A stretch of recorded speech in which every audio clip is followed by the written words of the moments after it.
আজ তুমি যদি নামাজটা না পড়ো, কিয়ামতের ময়দানে আল্লাহ যদি কয় দোস্ত তোমার খাতিরে তোমার উম্মতরে আমি নিজে ডাকছি, এরপরও হারামি নামাজটা পড়তে আসে নাই, ওই দিন যুবক কেমন করে আমার নবীর সামনে মুখ দেখাইবা? আল্লাহ যদি কই দোস্ত ওরে জিগাও আমি কাউরে ডাকি নাই, কিন্তু ওরে আমি ডাকছি তোমার খাতিরে, ওরে আমি ডাকছি কিন্তু আসে নাই। ওই দিন কি কইরা আমার নবীর সামনে মুখ দেখাইবা? কেমনে আমার নবীর সামনে মুখ দেখাইবা? এজন্য বলি যুবক, আল্লাহ পাক কয় ওয়া ইন্নাকা লাআলা খুলুকিন আযীম, বন্ধু তোমাকে আমি সবচেয়ে উত্তম আদর্শের অধিকারী বানিয়ে পাঠাইছি। আমার নবী রহমতের নবী ছিলেন, সবচেয়ে উত্তম আদর্শের মূর্ত প্রতীক। নবীর এত সুন্দর আদর্শ ছিল, এত সুন্দর আখলাক ছিল, হর লাইনে আমার নবীর আখলাক ছিল। আর আল্লাহ পাক কয় উম্মত, এই উম্মতে মুহাম্মদী আমার নবীরে তোমাদের জন্য আমি মডেল বানিয়ে পাঠাইছি। একটু তাকায় দেখো আমার নবী কেমনে নামাজ পড়ে, দেখো আমার নবী কেমনে দোকানদারি করে, একটু দেখো আমার নবী কেমনে সংসার করে, একটু দেখো আমার নবী কেমনে ব্যবসা করে, একটু তাকায় দেখো আমার নবী কেমনে চেয়ারম্যানি করে, কেমনে মেম্বারি করে, কেমনে আমার নবী মদিনা চালায়। একটু দেখো আমার নবীকে তোমাদের জন্য মডেল বানাইছি, আদর্শ বানাইছি। তুমি যদি রাষ্ট্রনায়ক হও তাহলে তাকায় দেখো মদিনার সফল রাষ্ট্রনায়ক আমার নবী। আমার নবীর সফল রাষ্ট্রনায়কের জীবনে তুমি রাষ্ট্র পরিচালনা করার থিওরি পাইবা, ঠিক কিনা জোরে কও? তুমি যদি ব্যবসায়ী হও, শাম সিরিয়ার ব্যবসায়ী আমার নবী, ব্যবসার মধ্যে নবী তোমার জন্য আদর্শ রেখে গেছে। তুমি যদি বাবা হও, খাতুনে জান্নাত ফাতেমা রাদিয়াল্লাহু তাআলা আনহার বাবা আমার নবী, বাবা যদি হও, বাবা হিসেবে কি আদর্শ রেখে গেছে নবীর জীবনে তুমি পাবা। এইভাবে সর্বলাইনে এর যুবক সমাজপতি যদি তুমি হও, সমাজ চালাইতে যায় তুমি সমাজের বিচার আচার কেমনে করবা, ন্যায় বিচার তুমি করবা, জুলুম তুমি করবা না। আমার নবী তোমার জন্য আদর্শ রেখে গেছে। সাবধান, সবলের জন্য একরকম বিচার, আবার দুর্বলের জন্য একরকম বিচার।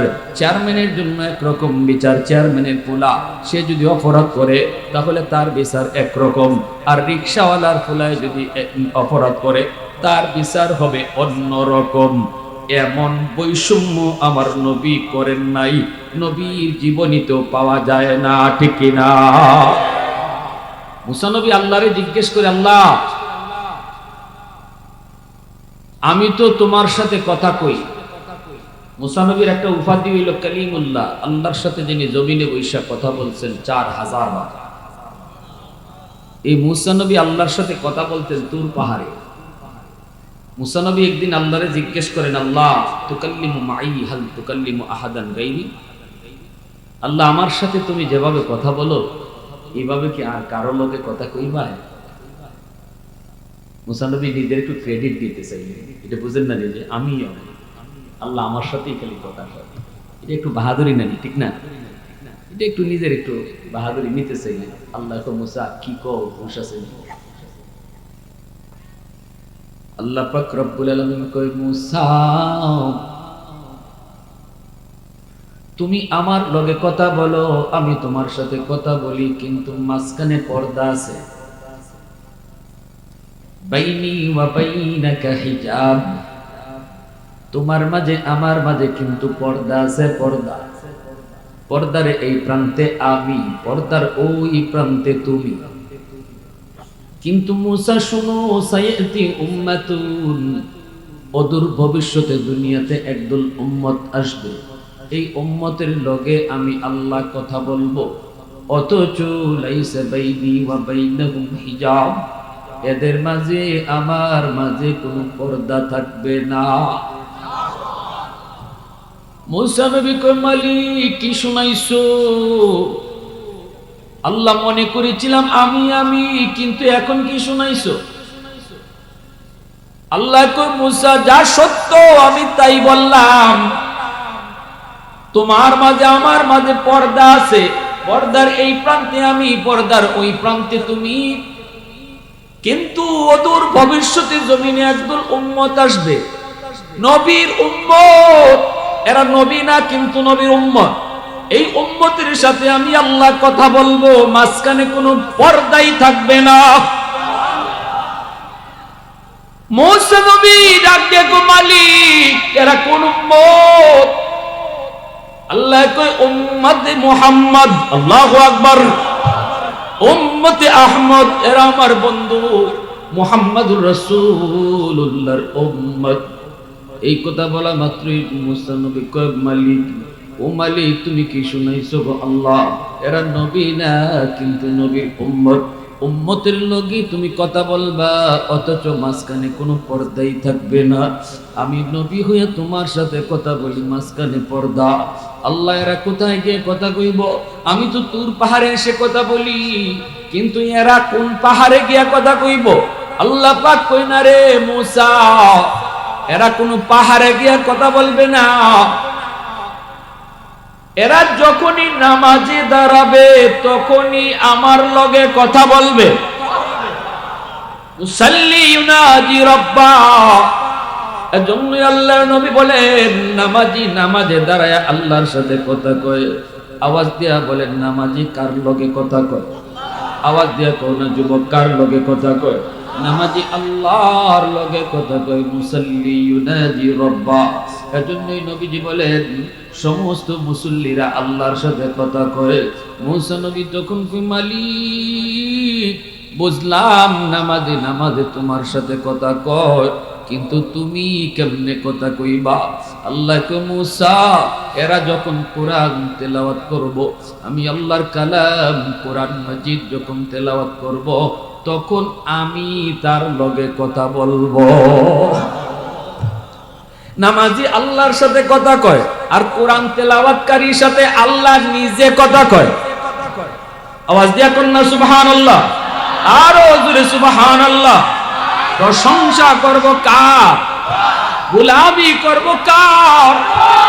ওয়াহদাত কি হিফাজত নেহি বেকুওতে বাজু, ওয়াহদাত কি হিফাজত নেহি বেকুওতে বাজু, आती नहीं कुछ कमी हाक़िल खुदा दा, ऐ मर्द खुदा तुझको कुव्वत नहीं हासिल, जा बैठ किसी गार में अल्लाह का करिया, जा बैठ किसी गार में अल्लाह का करिया, ये सच है कि बातिल की तरफदार नहीं हम, गद्दार न समझो हम गद्दार नहीं हा, फूलों की तो रहनुम मिजाज अपना है नाज़ुक, हम तेरी नहीं नेज़ा व तलवार नहीं हा, हम तेरी नहीं नेज़ा व तलवार नहीं हा।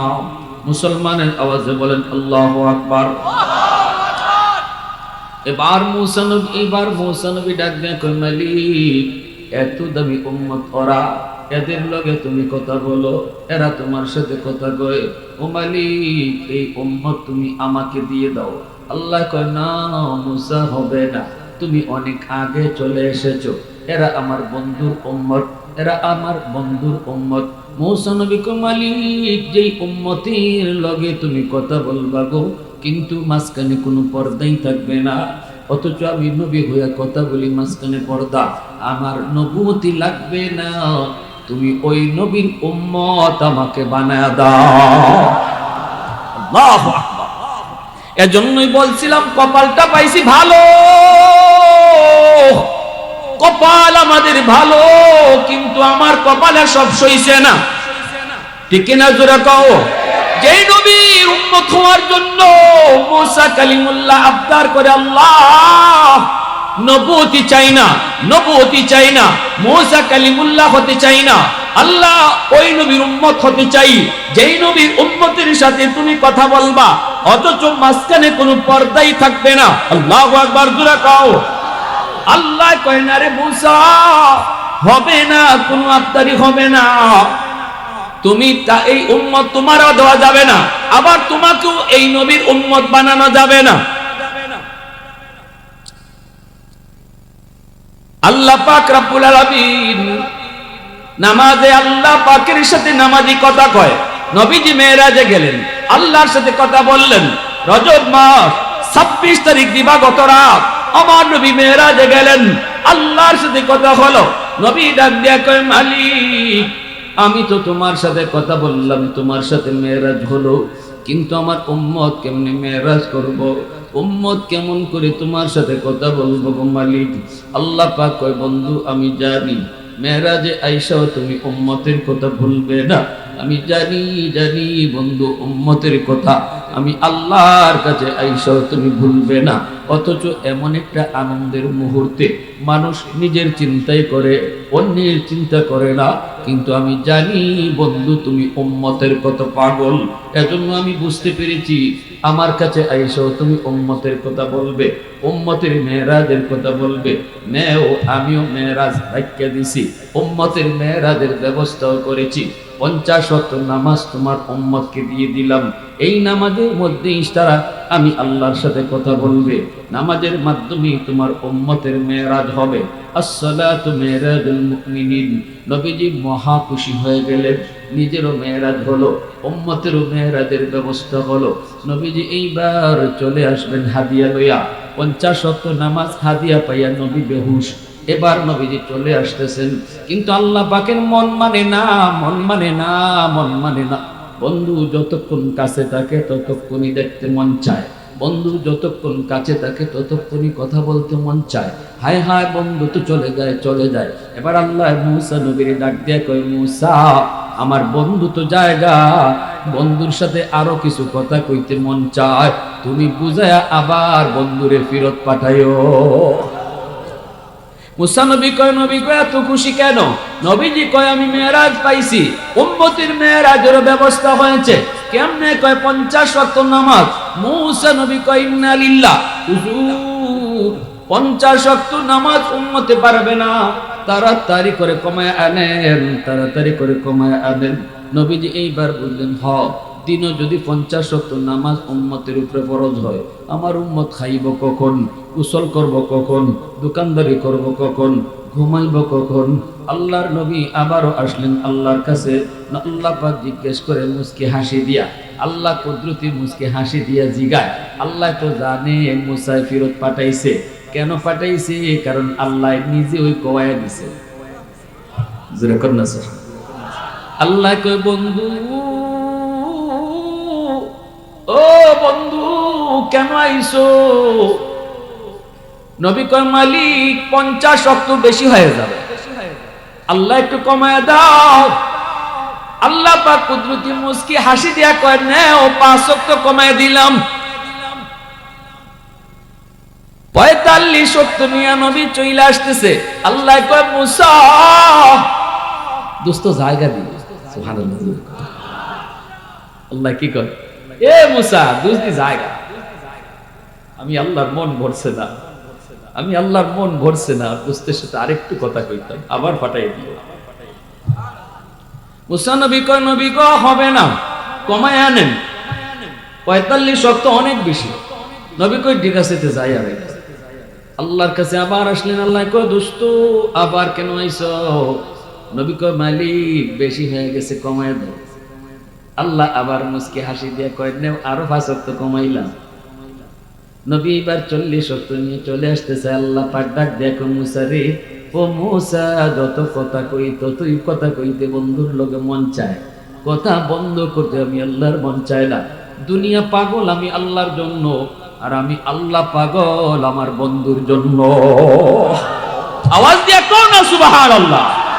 यासीन से मौला ने कभी उनको पुकारा, यासीन से मौला ने कभी उनको पुकारा, हामीम कभी और कभी तो आसीन इशारा, ये रमज़ है कुछ आशिक माशूक के माबैन, समझा है जिन्हें खल्क़ों में अक्सर वर कौनैन, समझा है जिन्हें खल्क़ों में अक्सर वर कौनैन।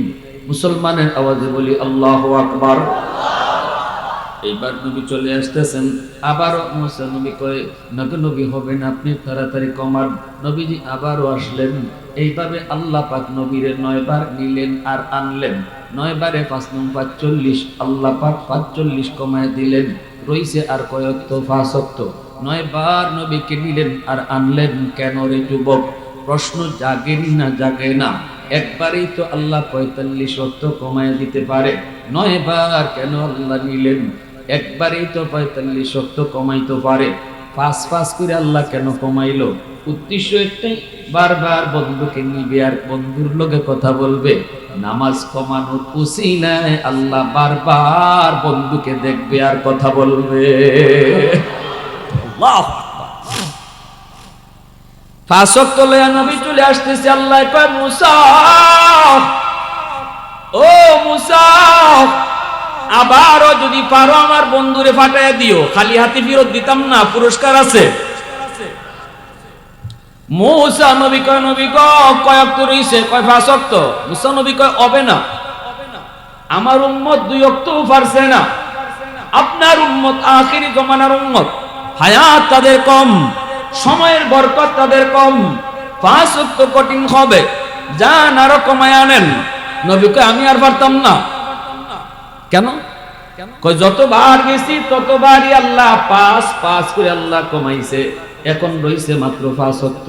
এখন যদি আমি আবার দেয় কই আল্লাহ কমাও, আগের নমুনায় যদি আল্লাহ 5 করে কমাইলাই তাহলে তো আমি খালি বাসুন।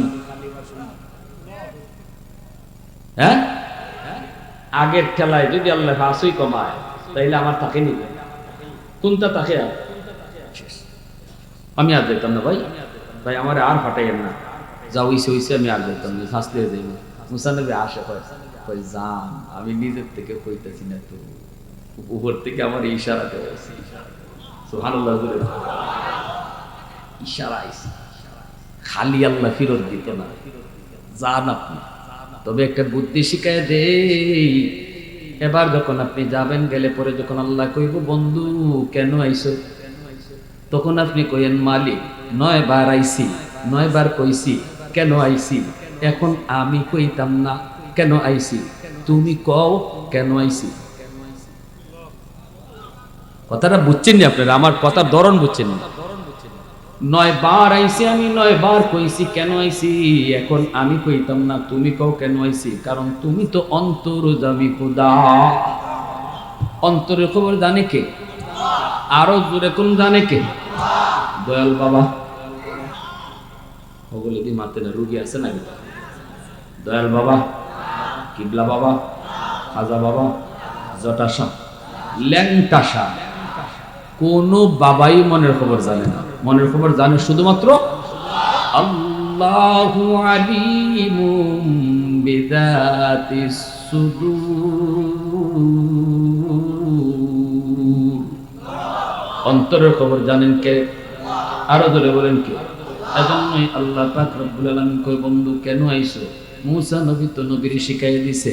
নবী কয় আমি কইতাম না কেন আইছি, তুমি কও কেন আইছি। 9 বার আইছি আমি তো কইছি। আল্লাহ পাক কয় বন্ধু, বন্ধু যাও বন্ধু, 5 ওয়াক্ত উম্মতের জন্য বেশি কষ্ট হবে না। আমি আল্লাহ বললাম উম্মতের জন্য বেশি কষ্ট হবে না। তবে আসছো যখন সুসংবাদ শুনো, অতীতের কোন উম্মতকে মসজিদের মিনার থেকে নামাজের জন্য ডাকা হয় নাই, কিন্তু আমি আল্লাহ তোমাকে জানাই দিতেছি দোস্ত, মসজিদের মিনার থেকে দিনও 5 বার, 5 ওয়াক্ত নামাজের জন্য 5 বার আমি আল্লাহ ডাইকা ডাইকা তোমার উম্মতকে নামাজ পড়ায়া নিমু। ও দোস্ত টেনশন করো না, মসজিদের মিনার থেকে মুয়াজ্জিন ডাকে না, যুবক তোমাকে মুয়াজ্জিন ডাকে না রে, ডাকেন আমার আল্লাহ। আল্লাহু আকবার, আল্লাহু আকবার, আল্লাহু আকবার, আল্লাহ বড়, আল্লাহ বড়। মুয়াজ্জিন তোমারে ডাকে না, এই আলানটা মুয়াজ্জিন তোমারে দেয় না, ডাকতেছেন আমার আল্লাহ। আল্লাহ ডাইকা কয় যুবক এদিকে আয়, এ গোলাম এদিকে আয়, তোর দোকান বড় নয়, আমি আল্লাহ বড়, তোর ঘুমটা বড় নয়, আমি আল্লাহ বড়, বন্ধু তোর বড় নয়, আমি আল্লাহ বড়। আল্লাহু আকবার জোরে কও। বন্ধুরে ছেড়ে দে, এখন আর বন্ধুর সময় দিবি না, এখন আমি আল্লাহর সময় দে। আয় আয় মসজিদে আয়, আমি আল্লাহ তোরে ডাকতেছি। আল্লাহ পাক কই দোস্ত টেনশন করো না, টেনশন করো না, তোমার উম্মতকে আমি আল্লাহ ডাইকা ডাইকা নামাজ পড়ায় দিব। আল্লাহু আকবার। আর জানা দিও 5 ওয়াক্ত নামাজ যারা পড়বো 50 ওয়াক্তের সওয়াব আমি দান করব। গোলামি করব কার? সাজদা দিব কার? সন্তান চাইব কার কাছে? ধন দৌলত চাইব কার কাছে? আলহামদুলিল্লাহ কদ্দারা খাইরাম ওয়া কাবালা, আলহামদুলিল্লাহ কদ্দারা খাইরাম ওয়া কাবালা, ওয়া শুকরু লিমান সাওয়ারা হুসনাও ওয়া জামালা, ফারদুন সামাদুন আন সিফাতিন খালকি বারিউন, রাব্বুন আযালিয়্যুন খালাকাল খালকা কামালা, লা জিদ্দা ওয়ালা নিদ্দা ওয়ালা হাদ্দা লিমাওলা, লা জিদ্দা ওয়ালা নিদ্দা ওয়ালা হাদ্দা লিমাওলা, আল আনা কামা কানা ওয়ালাম ইয়ালকা যাওয়ালা, আল আনা কামা কানা ওয়ালাম ইয়ালকা যাওয়ালা। আবারও মহব্বতের সাথে বলেন আল্লাহু আকবার। এজন্য আমার ভাইরা বন্ধুরা বলতেছিলাম কপাল পাইছি অনেক বড়, কিন্তু সবার কপালের সব সয় না। এই যুবক তুমি যখন মসজিদের দিকে আসো না তখন আল্লাহ পাকের কুদরতি কলিজায় বড় ব্যথা লাগে। আল্লাহ কয় বান্দা আমি তোরে ডাকলাম কিন্তু তুই আমার ডাকে আসলি না। কেন আসলি না? তুই বন্ধুর সাথে যখন মসজিদের পার দিয়ে চলে যাইতি আমি তোরে পিছন থেকে ডাকতাম, ইয়া আইয়ুহাল ইনসান মা গররাকা বিরব্বিকাল কারীম। এ বান্দা তোরে কে ভুলায় দিল? কে আমি আল্লাহ থেকে তোরে ভুলায় দিল? আমি না তোর সবকিছু ছিলাম। মায়ের পেটে থাকতে তোর বন্ধু কাছে ছিল না, আমি আল্লাহ তোর কাছে ছিলাম। মার পেট থেকে দুনিয়া আসলি, আসার আগে আমি তোর মায়ের বুকে তোর খাওয়ান পাঠায় দিছি। এই বান্দা শুন, তোর মুখে দাঁত ছিল না, আমি তোরে দাঁত দিলাম। শক্তি ছিল না, কামড় দেওয়ার শক্তি দিলাম। হাত ছিল, ধরার ক্ষমতা ছিল না, শক্তি দিলাম। পা ছিল, হাঁটার ক্ষমতা ছিল না, আমি তার হাঁটার ক্ষমতা দিলাম। যখন যে টাইমে যা দেওয়া দরকার আমি তোরে দিলাম, আমি তোরে দিলাম। ওই সময় কেউ তোর পাশে ছিল না। আজকে যে মানুষগুলির কারণে তুই আমি আল্লাহকে ভুলে গেছো, ওই মানুষগুলি কেউ তোর পাশে ওই দিন ছিল না। আমি আল্লাহ ছিলাম যেদিন তোর কেউ ছিল না, ওই দিন ছিলাম আমি। এখন তোর সব হয়ে গেছে, পর হয়ে গেছে আমি আল্লাহ। এখন তোর সব হয়েছে, পর হয়ে গেছে আমি। এজন্য আমার ভাইরা বন্ধুরা, আমার নবী রহমতের নবীকে আল্লাহ এত সম্মান এত ইজ্জত দিছে। আল্লাহ কয় বন্ধু তোমার খাতিরে তোমার ইজ্জত তোমার উম্মতর আমি দামি বানায় দিছি। তোমার খাতিরে তোমার উম্মতকে আমি আল্লাহ নিজে ডেকে ডেকে নামাজ পড়াইতেছি। আল্লাহু আকবার জোরে কও। মুসা নবীর উম্মত আল্লাহ নিজে ডাকে নাই, কোন নবীর উম্মত কি ডাকে নাই? রে যুবক, তোমারে মসজিদের মিনার থেকে আল্লাহ নিজে ডাকতেছে। সুবহানাল্লাহ জোরে কও, আরেকটু জোরে কও সুবহানাল্লাহ। এরপরও তুমি যখন ঘুমায় থাকো তখন আল্লাহ পাকের কুদরতি কলিজায় ব্যথা লাগে। আল্লাহ তুই বান্দা, আমি কইলাম আমি আল্লাহ বড়, কিন্তু তুই ঘুমায় রইলি, তুই আমারে বুঝাইলি না মালিক আমার ঘুমটা বড়। এ বান্দা আমি ডাকে কইলাম আমি আল্লাহ বড়, তুই আমার ডাকে আসলি না, দোকানদারি করলি, বুঝাইয়া দিলি তোর দোকান বড়, আমি আল্লাহ বড় না। এ বান্দা তোর বন্ধুকে নিয়ে তুই গল্প করো, আজান তোর কানে গেল, আল্লাহু আকবার, আমি আল্লাহ বড়, আমি আল্লাহ বড়। আমি তোরে ডাকলাম কিন্তু বন্ধুর সঙ্গ ছাড়লি না, প্রমাণ করে দেখায় দিলি, কাজে তুই বুঝাইয়া দিলি না আমার বন্ধু বড়। আল্লাহ পাক কয় আমার কুদরতি কলিজায় তখন ব্যথা লাগে বান্দা। কারণ জানোস নি কোনো কিছু বানাইতে আমি আল্লাহ আমার হাত লাগাই নাই রে, কিন্তু তোরে বানাইতে আমি আল্লাহ নিজের হাতটা লাগায় তোরে বানাইছি। আসমান আল্লাহ বানাইছেন কুন ফায়াকুন বইলা, জমিন আল্লাহ বানাইছেন কুন ফায়াকুন বইলা, ফেরেশতা আল্লাহ বানাইছেন কুন ফায়াকুন বইলা, জান্নাত জাহান্নাম আল্লাহ বানাইছেন কুন ফায়াকুন বইলা। কিন্তু আমারে আপনারে আল্লাহ পাক কুন ফায়াকুন বলে বানায় নাই। আল্লাহ কয় মানুষ বানাইতে আমি খালাকতু বিয়াদাইয়া, এই মানুষকে আমি আমার নিজের হাত দিয়া বানাইছি। কারণ এই চেহারার মধ্যে এত দামি কপাল। এই কপালটা আমি আল্লাহ বানাইছি আমার সেজদার জন্য। এই কপালটা আমি আমার সেজদার জন্য বানাইছি। বান্দা একটু বিশ্বাস কর, এই কপাল দিয়ে মাজারে সেজদার জন্য তোর কপাল বানাই নেই। দয়াল বাবা কিবলা বাবার দরবারে গিয়া সেজদা দেওয়ার জন্য কপাল বানাই নাই, কপাল বানাইছি আমি আল্লাহর কদমে সেজদা দেওয়ার জন্য। এ বান্দা এত মায়া করে তোরে বানাই, কষ্ট পাইতাম আমি আল্লাহ, বড় কষ্ট পাইতাম। আমার নবীর খাতিরে আমি তোরে ডাকলাম, তুই আসলি না। এজন্য যুবক একটু নিজের বুঝাও, যেই নবীর খাতিরে তোমারে আমারে আল্লাহ এত ইজ্জত দিল, এত সম্মান দিল, আজ তুমি যদি নামাজটা না পড়ো, কিয়ামতের ময়দানে আল্লাহ যদি কয় দুষ্ট তোমার খাতিরে তোমার উম্মতরে আমি নিজে ডাকছি, এরপরও হারামি নামাজটা পড়তে আসে নাই, ওই দিন যুবক কেমন করে আমার নবীর সামনে মুখ দেখাইবা? আল্লাহ যদি কই দুষ্ট ওরে জিগাও আমি কাউরে ডাকি নাই, কিন্তু ওরে আমি ডাকছি তোমার খাতিরে, ওরে আমি ডাকছি কিন্তু আসে নাই, ওই দিন কি কইরা আমার নবীর সামনে মুখ দেখাইবা? কেমনে আমার নবীর সামনে মুখ দেখাইবা? এজন্য বলি যুবক, আল্লাহ পাক কয় ওয়া ইন্নাকা লাআলা খুলুকিন আযীম। বন্ধু, তোমাকে আমি সবচেয়ে উত্তম আদর্শের অধিকারী বানিয়ে পাঠাইছি। আমার নবী রহমতের নবী ছিলেন, সবচেয়ে উত্তম আদর্শের মূর্ত প্রতীক। নবীর এত সুন্দর আদর্শ ছিল, এত সুন্দর আখলাক ছিল, হর লাইনে আমার নবীর আখলাক ছিল।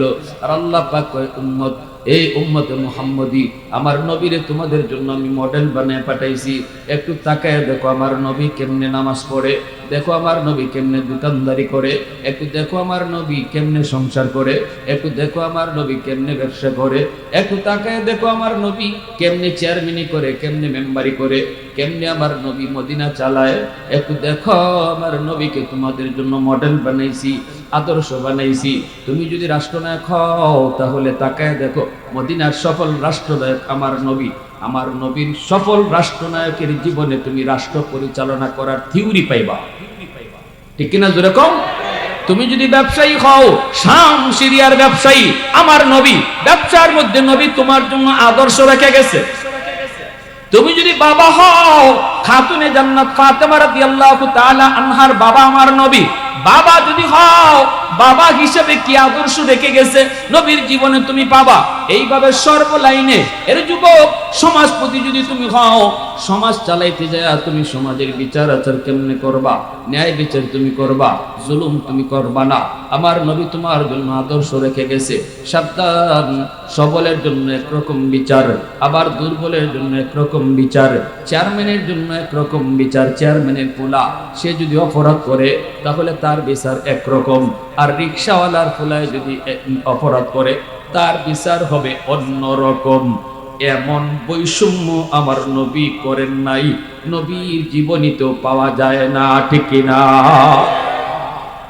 আল্লাহ সব লাইনে আমার নবীর আদর্শ বানায় রাখছি।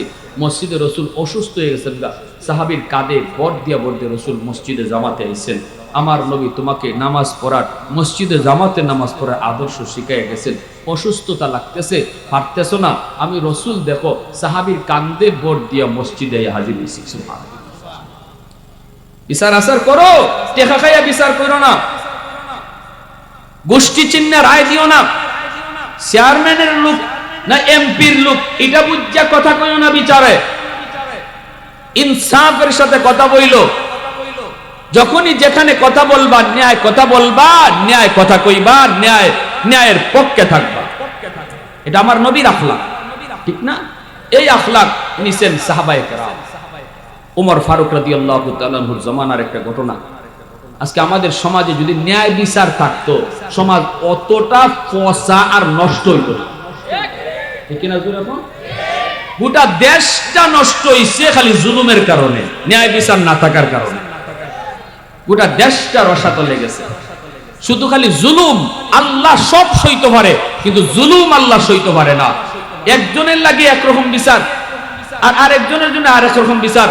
আমার ফুলায় অপরাধ করলে তার বিচার একরকম, আর তোমার ফুলায় অপরাধ করলে তোমার ফুলার বিচার হবে কঠিন। এটা আল্লাহ বরদাস্ত করতে পারে না। আমার নিজের দলের লোক হইলে তার বিচার নাই, আর বিরোধী দলের লোক হইলে পরে তারা যাইতা ধরো। ইজাত থিওরি, ইজাত এই বিচার, ইজাত জুলুম, রাসূল কয় অতীতে যে জাতি করছে ওই জাতিরই আল্লাহ গোটা ধ্বংস করে দিয়েছে। পুরা গোটা জাতির আল্লাহ ধ্বংস করছে। সব অপরাধ আল্লাহ সইতে পারে না, জুলুমটা আল্লাহ সইতে পারে না। ওমর ফারুক রাদিয়াল্লাহু তাআলা জমানার একটা বিচারের ঘটনা শুনেন। একজন যুবক মদিনা শরীফ থেকে 300 মাইল দূরে তার বাড়ি, সে মদিনায় আসতেছে একটা উট নিয়া। রাস্তায় অনেক প্রচন্ড রোদ, দিনের বেলা আরবের মরুভূমিতে যারা সফর করে দিনের বেলা এরা দ্রুত গুহার ভিতরে ঢুকে পড়ে। যখন প্রচন্ড রৌদ্রের তাপ কমে বিকাল বেলা আবার সফর শুরু করত। এটা আমার রাসূলও করতেন, নবীজির সুন্নাত। নবীজি অধিকাংশ সময় রাতে সফর করতেন, কারণ মরুভূমিতে দিনের বেলা রৌদ্রের কি তাপ, এটা যারা মরুভূমিতে কাম করে এরা বোঝে, ঠিক না? এজন্য খেজুর বাগানে হয়তো তারা আশ্রয় নিত, নতুবা কোন গুহার মধ্যে আশ্রয় নিত। যুবক উটের পিঠে সওয়ার হয়ে রওনা দিয়ে দিল। যুবক খেজুর বাগানে আশ্রয় নিল, একটু বিশ্রাম নিল। উটটা বেঁধে রাখলো গাছের লগে। একটু পরে যুবকের ঘুম লেগে গেল। উটটা রশি ছিঁড়ে চলে গেল। পাশে একটা জমি ছিল, যেই জমিতে কিছু খেজুর গাছের চারা লাগানো হয়েছে। ওই চারাওয়ালা গাছ জমিতে যায় উটটা এমন ভাবে হাঁটাহাঁটি শুরু করেছে, সবগুলি চারা নষ্ট করে ফেলছে।